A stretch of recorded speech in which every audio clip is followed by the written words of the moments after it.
Assalamu alaikum wa rahmatullahi wa barakatuh. Welcome to a very special edition of Hilaal Live. I'm your host, Luqman Shadrack.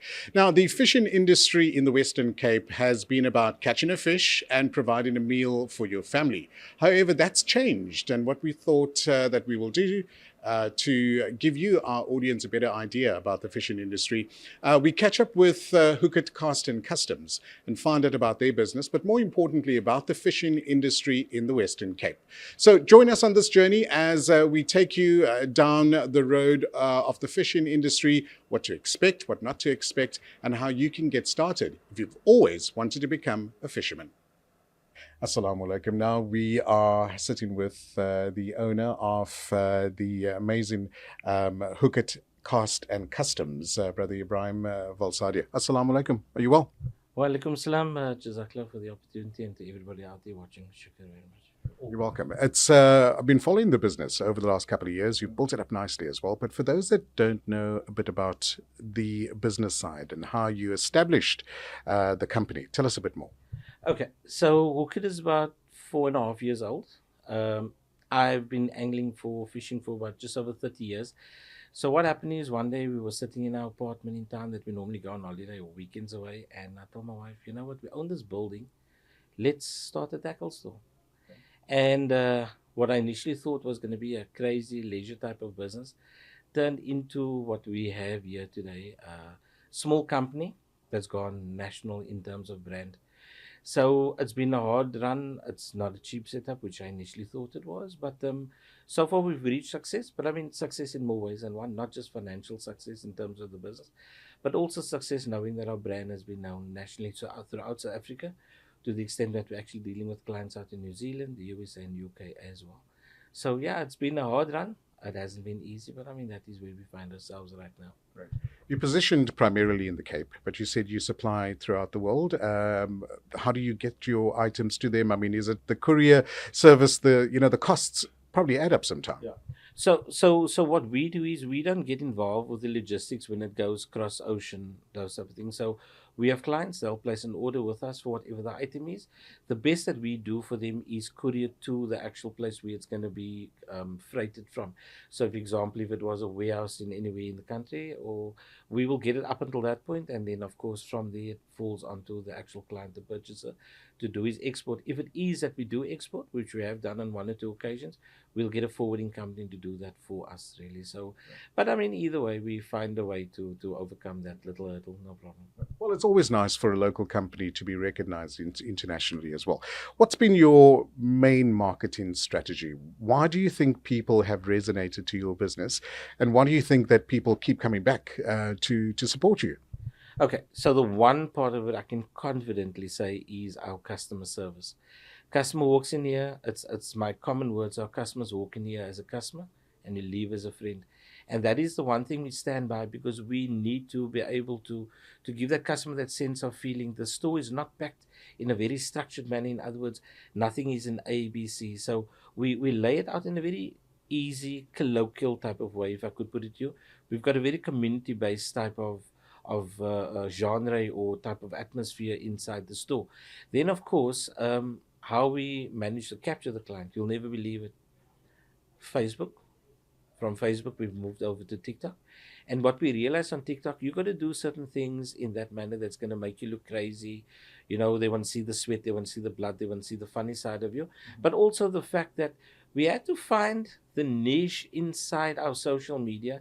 In other words, it's not always about showing catching a lot of fish. The one that you lost always becomes a longer conversation. Right. So we latched onto those type of concepts, and has reached success for us. That people are phoning me for the same thing you could buy, for example, in Durban. They're phoning me in Cape Town and asking me, can't you please send it? I said, but you can get it there. Yeah, but we want it from you. Wow. So that is part of our success and what it is that we've got. I like the concept leave as a friend, because the fishing fraternity is a very close fraternity as well. I mean, we come from a very awesome, environment in the Western Cape where we have lots of fishing towns and fishing communities as well.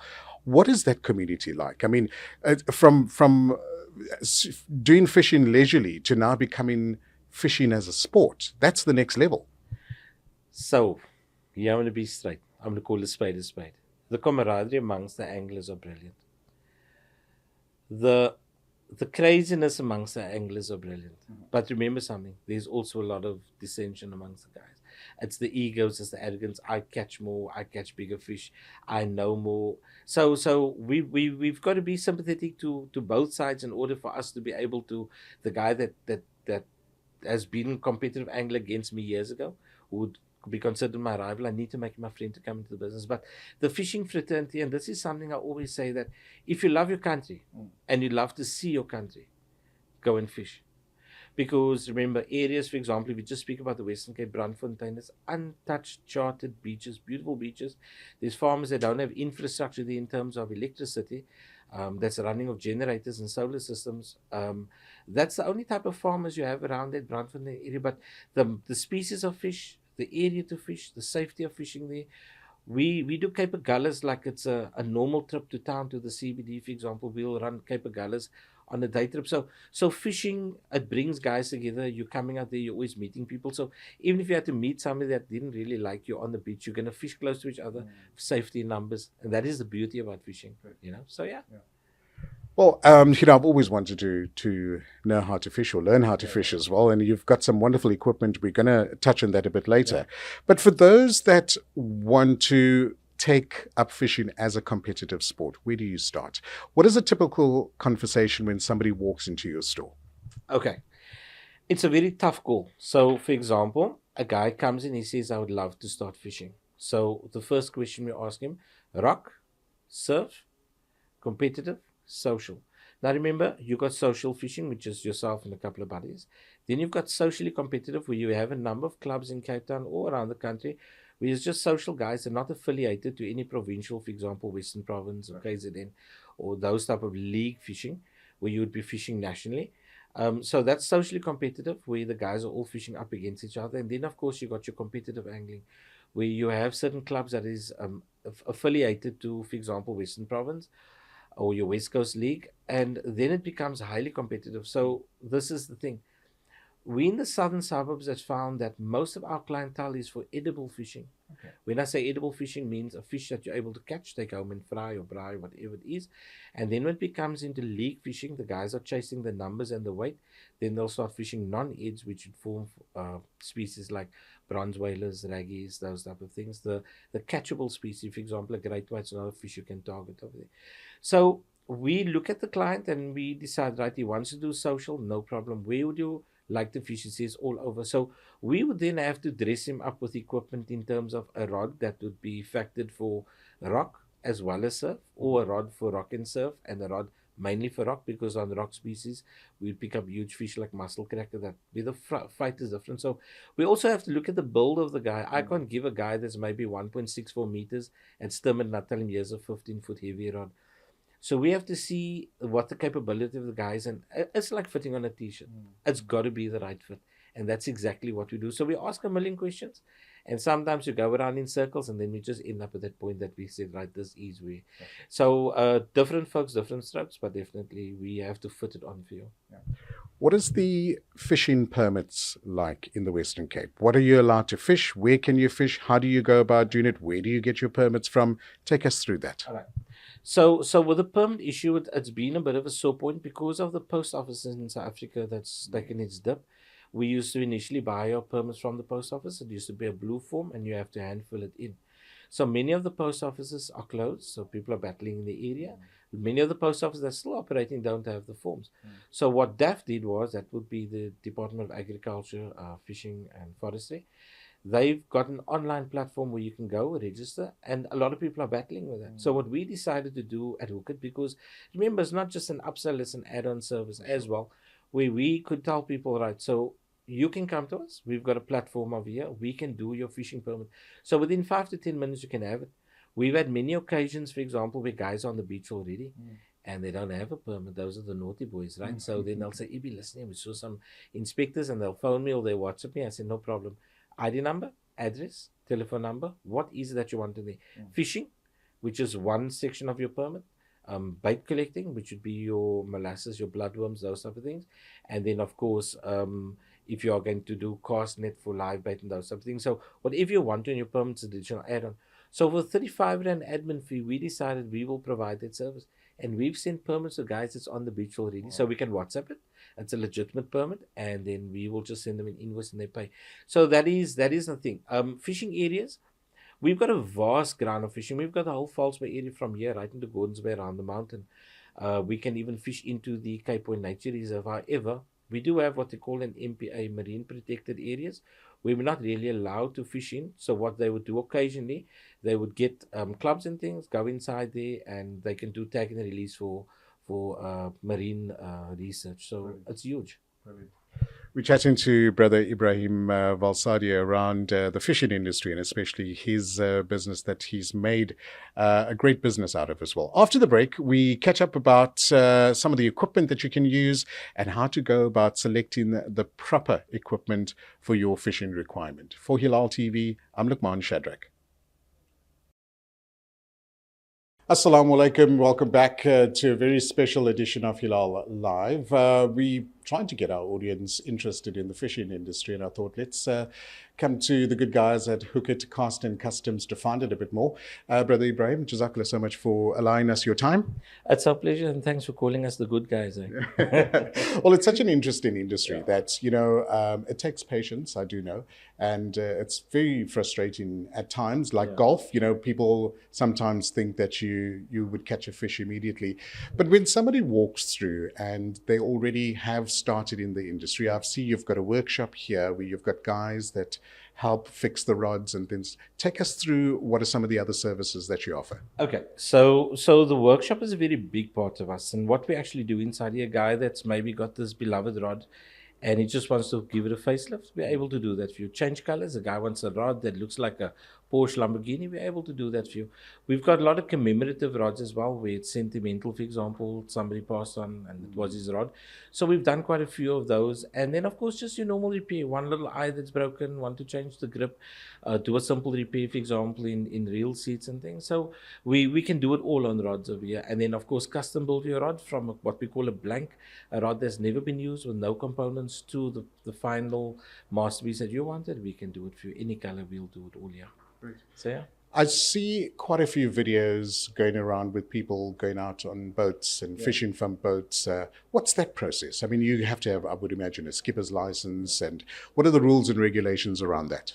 Okay, that's something new to me. So we just purchased a boat. First of all, your boat must have what they call a buoyancy. Buoyancy means that it must have a flotation ability 60% to the weight and the length of the boat. The one that we've got is currently sitting on 114%. The actual person that's going to be launching the boat, skippering the boat, must have a skipper's license. Each boat is registered to the depth. In other words, category C, like mine, it gives you 15 nautical miles. And then, of course, the skipper has to have a license that matches that as well. You can't have a boat that can go far out, but his license only allows him half of that. And then, of course, all safety equipment. Trust me, I know it's not cheap. It's flares, it's flotation bottles, it's colored blankets, it's heat blankets, it's fire extinguishers. You must have your safety jacket on there. So there's a lot of safety precaution. And also what happens is that the skipper, if he is negligent on the boat and anybody should be fatally hurt, he's liable for that. So I think the guys take a lot. However, fishing on boating is great. Yeah. I see you guys have ventured into the competitive side as well. Do you fish competitively? And take us through the different categories. Okay.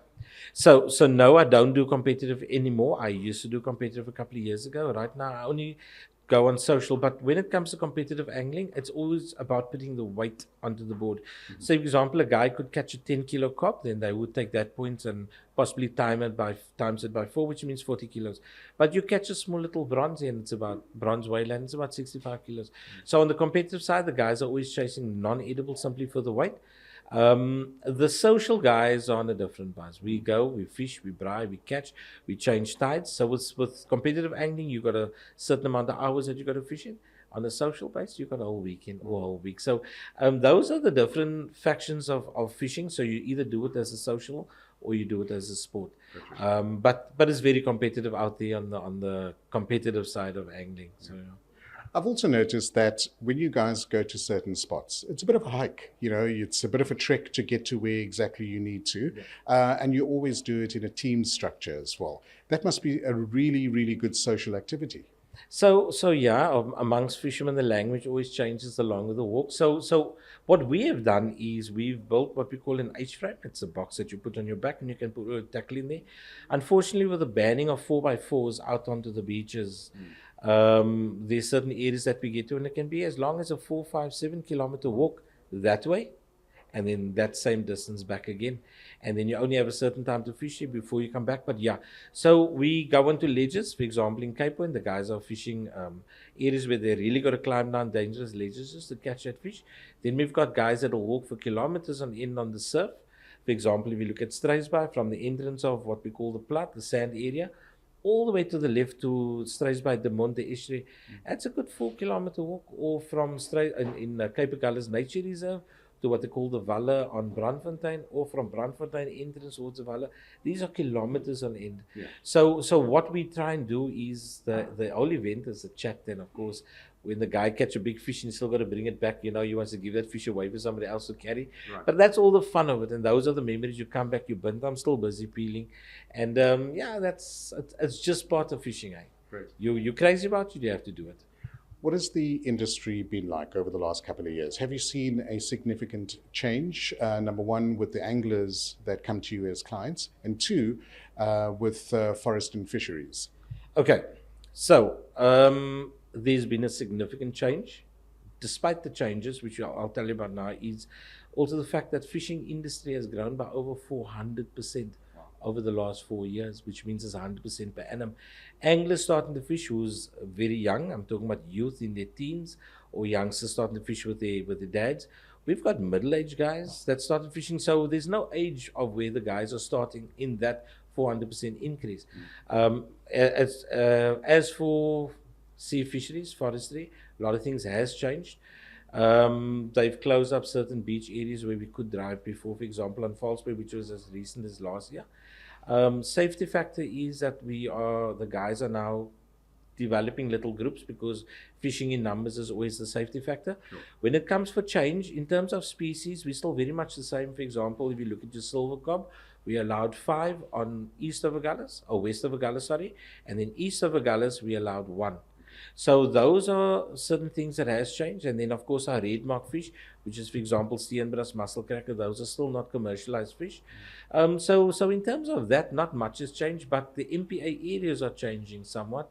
So here and there they've increased the MPA area or the reserve. You can't even fly a drone for footage. Yeah. So in that aspect, yes, but then in terms of tackle, there's huge changes. Okay. Brings me to my next question in terms of, is angling still a very one-on-one sport, or has technology crept into the industry? You mentioned drone fishing, for example. I've seen so many videos on the internet.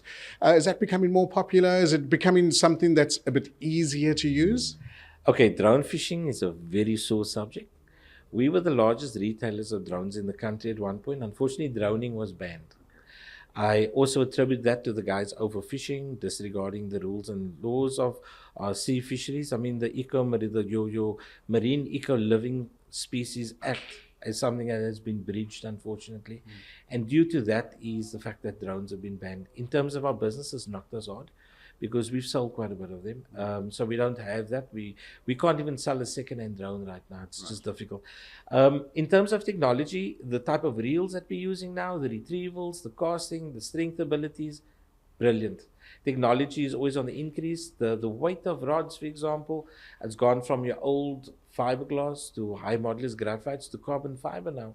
So technology in the fishing industry has moved on hugely, and the new amount of gadgets that's come in there, which is something that we're happy to be part of, it has grown the industry and has made a lot of change and has made a lot easier for a lot of the guys. So. Great.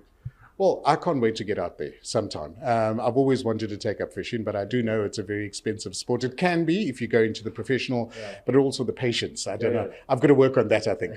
What is your advice to somebody that wants to get into the industry, whether it's a little boy or girl, or someone that's middle-aged, as you mentioned before? Okay, fishing is not a cheap sport. Startup is always expensive, but what we advise a lot of guys is, don't go if your friend tell you, oh, this is a nice rod, buy that. Rather come in, feel the rod, whip the rod. We as Hooked Cost and Customs offer you the service that we are willing to take you to the beach to actually go and feel that rod. However, don't go too cheap.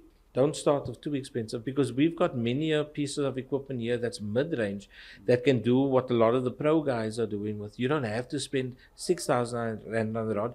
We can sell you a rod for 3,000 rand that's able to do exactly the same. But even when you advance from that, that you don't have to say, oh, that's redundant, I don't want it. It's still something that will very much be perfect inside your tackle box. So what we advise the guys is ask your questions, research, ask your questions. But it's not about just going onto Google and Googling, because here you can come into the store, you do a one-on-one, you get to feel it, you get to spin it, you get to actually see it in your hand. And if it fits you, that is when you actually purchase. So please, before you just buy, ask. Fantastic. Ibrahim, Jazakallah so much for your time, your effort. May all your future projects go from strength to strength, inshallah. Inshallah. I mean, Jazakallah very much to you, your crew out here, and to all the viewers. I hope it was informative enough for you guys. Jazakallah very much.